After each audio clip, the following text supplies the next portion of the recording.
Good morning, my dear children. How are you all? I hope you are safe and secure at home. Home, stay safe. Today, Social Studies SA1 revision classes. 12th lesson, Democratic and Nationalist Revolution, 17th, 18th and 19th centuries.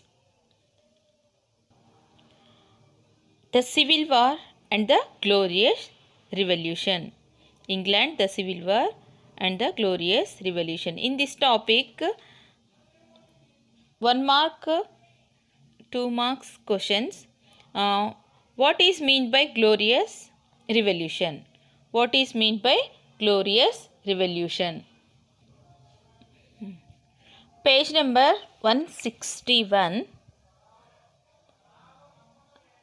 The power of the king was not a divine right, but it was granted by the parliament. This was called constitutional monarchy. All this took place without shedding a drop of blood or firing a single shot. This transformation, therefore, is known as glorious or bloodless revolution.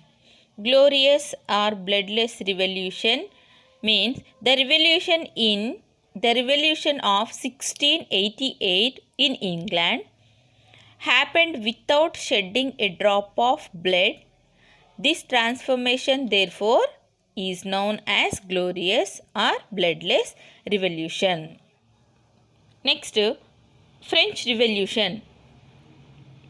What are the circumstances leading to the outbreak of revolutionary protest in France? Means the French Revolution is an important political revolution in the world. It has laid foundation for democracy and human rights. The following some are the circumstances that led to the outbreak of French Revolution. That is social causes, political causes, growth of middle class, intellectual causes, and summoning of estate generals. These all are causes, circumstances leading to the outbreak of revolutionary protest in France. Next, page number 163, a society of estates. This picture represents the divisions of society in France. Here, 3 estates are there. There were 3 estates. First estate, second estate and third estate.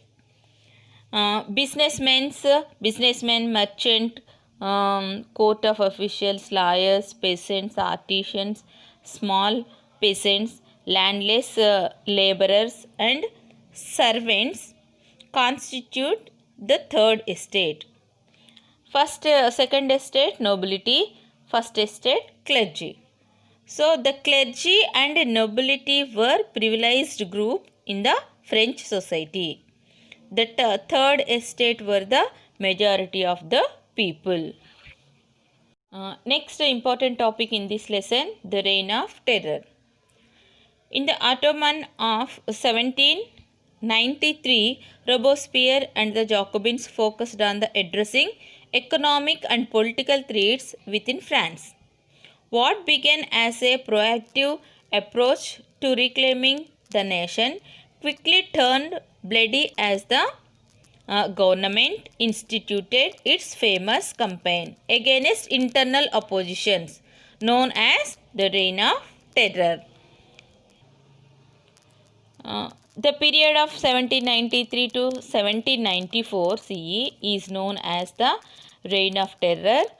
Robespierre, the leader of Jacobin Club, followed a policy of strict control and punishment. Next topic, women and French Revolution. Women's role in French Revolution. From the very beginning, women were active participants in the events which brought about so many important changes in French society. In order to discuss and voice their interest, women started their own political clubs and newspapers.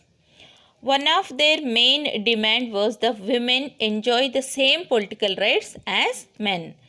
So they demanded the right to vote, to be elected to the assembly, and to hold political office. So during the reign of terror, the new government issues law and order, closure of men's club, and banning their political activities. Many prominent women were arrested and a number of them executed. It was finally in 1946 the women in France won the right to vote. So in this lesson, next important 4 marks question. Briefly explain the unification of Germany. Unification of Germany. Nationalist feelings widespread among middle class Germans. They tried to unite the different regions of the Germany in 1848. But it was oppressed by the combined force of monarchy and the military. Later, Prussia took on the leadership for national unification. So, its chief minister Otto von Bismarck was the architect of this process. So, he waged 3 wars in 7 years. First one, war with Denmark and Austro-Prussian War and Franco-Prussian War. Unification of Germany was accomplished by 1871. So, in January 1871, the Prussian King William I was proclaimed German Emperor in a ceremony held at Versailles. Next, page number 184. Women, children and industrialization. So, industrialization effect on women and children's life.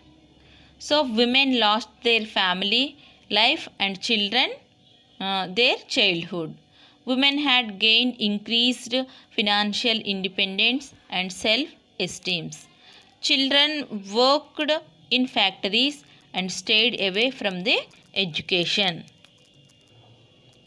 Women and children were employed in large number in the cotton textile industries. Children worked in textile factories because they were small enough to move between tightly packed machineries. The long hours of work. Children sometimes caught their hair in machines and crushed their hands. These are the important effects of industrialization on women and children's life. Industrialization in Germany and France. German industrialization was greatly facilitated by the German government. The needed heavy capital investment was received from the large banks. Market facilities were provided on large scale. Germany gained back her coal mines. So, the industrial units were very large. But France in contrast was slow in industrializing. France did not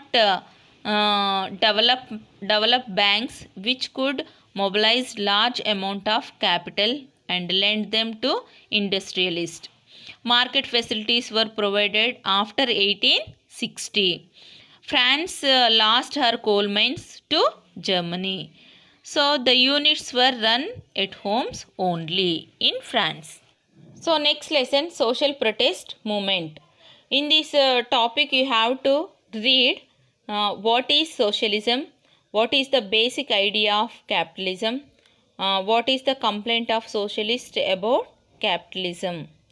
So, what are the disadvantages of capitalism? Next, what is Luddism? So, these all are questions you have to read. At the same time, improve your learning question and answers also you have to read. All the best, my dear children. Prepare well for your essay 1 examinations. Thank you.